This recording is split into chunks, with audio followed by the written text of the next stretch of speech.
The Holy Trinity with St. John the Baptist, Mary Magdalene, Tobias and the angel. Detail of the Holy Trinity, St. John the Baptist and Mary Magdalene. By Sandro Botticelli, around 1490 to 1495. Botticelli painted this altarpiece featuring the Trinity to decorate the high altar of the church of the female convent dedicated to Saint Elizabeth in Florence. The convent had been founded in the 14th century, especially for former prostitutes, known as convertite, and also for women fleeing abusive relationships. The detail of the painting featured here depicts the upper half of the work. The Trinity appears in the centre of the composition in the form known as the Throne of Mercy. In this iconographic formula, which dates from the early 12th century, God the Father supports the crucified Christ, while the dove, as symbol of the Holy Spirit, rests between the heads of Father and his Son.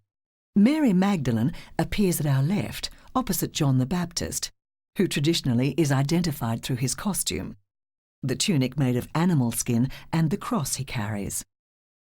The cult of both these saints flourished in Florence during the 15th century.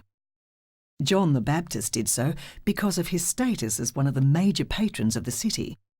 The position of the Magdalene in the place of privilege at the right hand of God attests to the nuns' special devotion to her. Following a tradition dating back to at least the 6th century, the Church in the West believed that 3 different women, Mary Magdalene, who Christ delivered from demons, Mary of Bethany, and the unnamed woman who anointed Christ in the house of the Pharisee, were in fact the same woman. According to this interpretation, Mary Magdalene, before her conversion in the house of the Pharisee, had been a prostitute. According to legend, after the Ascension she travelled to France, together with Martha and Lazarus, to preach. After 30 years spent evangelising, she retired to the wilderness to live as a hermit. The Magdalene appears here, gesturing in adoration and covered with her own hair, a reference to her time in the wilderness.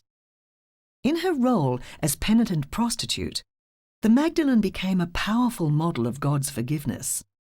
Not surprisingly, institutions established to help women escape prostitution frequently invoked the intercession of the Magdalene.